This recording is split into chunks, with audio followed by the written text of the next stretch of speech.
Hello, my name is China Hudson, and this is my Intermediate Spanish 211 course project. So we were asked to choose from the Latin American culture, a region, or a country to talk about its issues in a way that I will solve it. On this slide, you'll see a globe full of different Latin American country flags, like Guyana, Trinidad, Haiti, Jamaica, Puerto Rico, Brazil, Panama, Mexico, and so many other countries. So being that I am a Caribbean American person, I said, what is better than talking about the Latin American in the Caribbean? In the Caribbean, that's part of the Latin America, it consists of countries as in Cuba, the Dominican Republic, Haiti, Guadalupe, Martinique, Puerto Rico, Saint Barthélemy, and Saint Martin. But then I started to think, I will have to find a common issue in all 8 countries and talk about that main issue in a way I will solve it in each country. Knowing that each country has its issues, but they all differ from a different, as a whole, I would have to find an issue and solve it for each country. So then that's when I narrowed down my search to the Hispaniola, which is the Dominican Republic and the Haiti Island.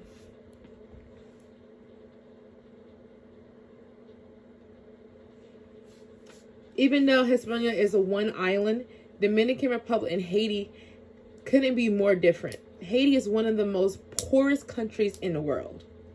So let's keep that in mind. So some major issues that I found similar in both Haiti and Dominican Republic is poverty, which Saint-Sola is the poorest neighborhood in Port-au-Prince, Haiti. Children either work, they're homeless, parentless, and they face extreme hunger, either join gangs, part of violence, and have a high risk of getting AIDS or HIV. Compared to in Dominican Republic, they have a population of mainly 10 million people, and 40.4% live in poverty, while 10.4% are in extreme poverty. Corruption, that's another major issue in both countries. And corruption kind of falls under poverty because you don't have many resources like police departments and hospitals. So there's a lot of violence, like I said, happening. Poor access to education. Again, ties in with poverty. When you are basically thrown under the bush and thrown to the lowest level, you won't have as much resources to give your kids the education that they need or provide for them as they need, which makes poor access to education a major issue. Transportation kind of falls under poverty again, and I think you guys are seeing where I'm going with that. And lastly, our favorite that has been in the news for so long, COVID-19. So I'm gonna talk about poverty if you haven't noticed.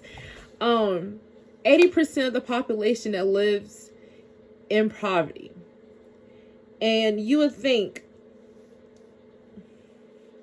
COVID-19 would be a major issue that I would want to discuss, but we all are tired of hearing about COVID and we're ready for it to go somewhere. But poverty has been around for longer than anyone can think of. And poverty is not just an issue in Haiti or Dominican Republic. It's an issue everywhere. No one really thinks about the town, like you see in this picture, that is run down, beat, and has no access to anything compared to the beautiful city pit behind it. So, addressing the issue. We spend most and all of our tax money building up the cities, building up the rural areas. Why?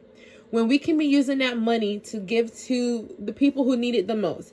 Yeah, it may not help all their issues, but it's better than rebuilding a bowling alley from 1992 to make it better for the year 2024. We need to focus our tax monies on more places that need it most, like the people that's under the poverty line, the people that is living in poverty, not just in America, but in both Haiti, Dominican Republic, and all over the globe. So, how am I fix the issue? That's where Operation Christmas Drop come in. There's a movie on Netflix called Operation Christmas Drop. And as I was thinking about ways to fix poverty, the movie kind of came to me. And in the movie, they use U.S. Air Force people to like take donations year round. Like food, clothes, Christmas decorations, anything they can get their hands on. And they take it, their U.S. Air Force One, and they drop it off in each country that needs it the most.